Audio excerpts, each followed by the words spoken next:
batangiye story hari umukobwa uri inyuma y'urugi nuko ahita hinjira umugore, nuko uwo mugore akabwira umugabo we ati niyihe parufe ndi kumva muri uru rugo cyangwa se ninde muntu ndi kumva aha ngaha. Nuko umugabo akamubwira ati nta muntu uri aha ngaha kandi nta muntu uhari rwose, nese uko ubibona hari umuntu uhari wowe? Nuko umugore akareba akitegereza akavuga ati ese koko nta muntu uri aha hantu koko? Ati ndi kumva parufe kandi parufe ntago ari iyanjye ndetse n'iy'abagore ntago yaba ari iyawe, ndagira ngo mbwire umuntu waba uri hano hantu. Nuko umugabo akamubwira ati ariko se ubundi ibyo birakureba, ubundi bwo nta muntu uri aha ngaha, amenya ko nta muntu uri aha, usubira ngo ujye mu mirimo yawe. Ese ubundi ntabwo ibyo mvuga ntabwo byumvikana? Ako kanya umugabo aba arimo arambara, ndagira ngo ukurikire sasa, atangira kumurusha umujinya kandi kuko twe turi kubibona hari umukobwa uri inyuma y'urugi, ndagira ngo ukurikire sasa, arimo aritegereza ibiganiro byose biri kubera aho hantu.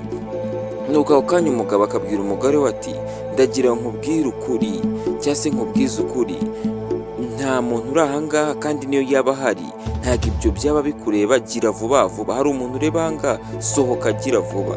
Ndagira ngo ndorere sasa disi uyu mukobwa aba yaracitse ukuboko, nicyo kintu baba bagira gute bamwangira. Ndagira kurikira filime yacu uraza gusobanukirwa ndetse uraza kwigiramo byinshi. Ako kanya wa mugore wari uri inyuma ahita aza agatangira gufata wa mugabo ku rutugu amubwira ati rwose umubwije ukuri, uramubeshye rwose kandi biriya nibyo by'ingenzi.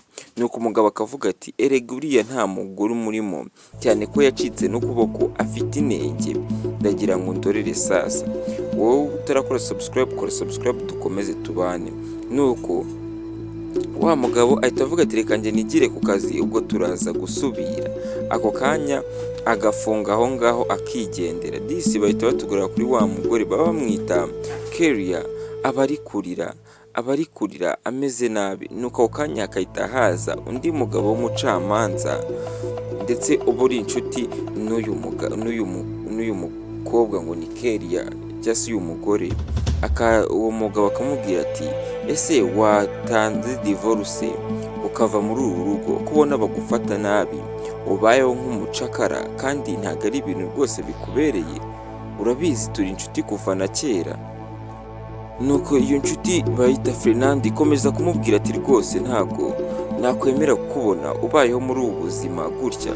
Nuko n'umugore akavuga ati erega nanjye ntabwo nzi icyo nakora, kano kanya sinzi icyo nakora, ntabwo nzi ko uriya mugabo tubana ameze kuriya kandi ni inyamaswa. Ndagira ngo ndorere sasa, akomeza kuganira story y'ukuntu uriya mugabo ari mubi ndetse amuca inyuma mu rugo rwe ndetse ntibigire icyo bimubwira. Ese umukobwa avuga ati se ahantu nzahave bizagende bite? Ndagira ngo ukurikire sasa, inshuti ikomeza kumubwira ati ntabwo wakomeza kwihangana, ahubwo shaka divorce hakiri kare ibi bintu bivemo, sibyo? Ariko inshuti ye kuva na kera rwose ikomeza kumubwira, kuko yo aba ari umucamanza ati nzagufasha buri kimwe cyose uzashaka nzabigukemurira. Ndagira ngo ndorere sasa, umugore aratangira gutekereza akavuga ati byaba ari byiza ariko sinzi ukuntu twabikoramo. Nuko umugabo akavuga ati ibyo byose ariko njye nabigufasha rwose ukabona ibyangombwa, ubundi ukaba watandukana n'uriya mugabo. Ati ibyo njye bindekere. Ariko uyu mugabo avuga cyangwa se uyu musore bamwita Fernando nk'uko nakomeje kugenda mbivuga, aho kanya ahita atangira kwegera gukora kuki ku mukobwa, kuri uyu mugore, akabona ko rwose nubwo uyu nguyu ni inshuti ye ariko nyine kimukunda kandi imukunda cyane. Ndagira ngo ndorere n'umukobwa aratuza kuko abashaka ko bigenda gute wenda yamufasha basi bakanibanira kuko baba bari inshuti kuva na kera. Ndagira ngo ndorere sasa, uyu musore akomeza kubwira uyu mugore ati erega nubwo bimeze gutya cyangwa se washatse ariko njye ndacyagukunda, ntabwo nakemera yuko ukomeza kuba mu buzima bumeze gutya mu gihe ngihari. rwose byaba byiza ukoze divorce ukaza tukibanira. Ako kanya umukobwa arabyumva ariko agaceceka kubera ko aba afite nta kintu yabikoraho, nta kintu gihari yabikoraho, ariko ndagira ngo ndorere sasa. Ako kanya umusore akomeza kumubwira story ziwe n'ukuntu bakundanaga kuva kera, ariko umukobwa ntabibone.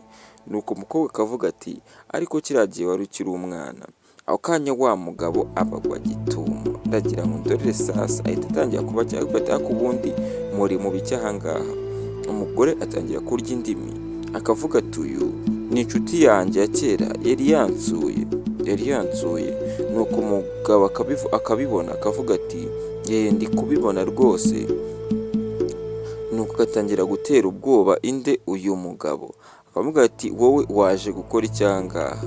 Ati nari naje gusura inshuti yanjye, ndumva nta kibazo kibirimo kuba naza gusura inshuti yanjye, cyane yuko yari no mu gahinda. Ako kanya umugabo agatangira kwitegereza bombi ibyo barimo, ati mwari muri mu biki wa mugore we? Ndagira ngo nsobanure kandi utansobanura ndagukubita. Disi aba yarabitsemo ubwoba uyu mugore, ati wa mugore we ubyumve neza, nukomeza kumbeshya ndakwica. Ariko uyu mugabo akomeza kuvuga ati mukomeze muganire, gusa nyuma yaho uraza kumbona. Ndagira ngo ndorere sasa, wa mugabo wiwe ahita yigendera, gusa basiga amuteye ubwoba. Nuko akibaza agatekereza, ndetse na wa mushuti wiwe Fernando aba arimo arabibona ati ndabibona rwose ko uhangayitse ndetse ubayeho nabi, ibyo atweretse aha ngaha biragaragara. Nuko umukobwa akavuga ati ese nabigenza gute basi kugira ngo ntandukane n'uyu mugabo umeze gutya w'inyamaswa udashobora kwita ku marangamutima yanjye? Ndagira ngo ndebere sasa ese arabigenza gute.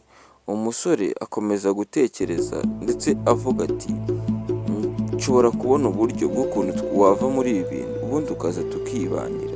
Ako kanya disi umukobwa akomeza kumubwira ati uriya mugabo ntabwo mukunda habe na gatoya, ndakwinginze umfashe. Ako kanya nta kindi Fernando akora, arabibona akavuga ati ngiye kugira ikintu mbikoraho, kandi rwose ntuze kugira ikibazo, ibi byose ndaza kubikemura. Ako kanya umukobwa rwose akomeza kumureba, nta kindi kintu Fernando yahise akora, yacunze neza niba nta wa mugabo adahari, ahita afata wa mukobwa atangira kumusoma. Ndagira ngo ndorere sasa, aha ngaha niyo agace kacu ka mbere karangiriye. Ntuzacikwe n'agace ka kabiri, we kora subscribe kuri ino channel dukomeze tubane. Ciao ciao.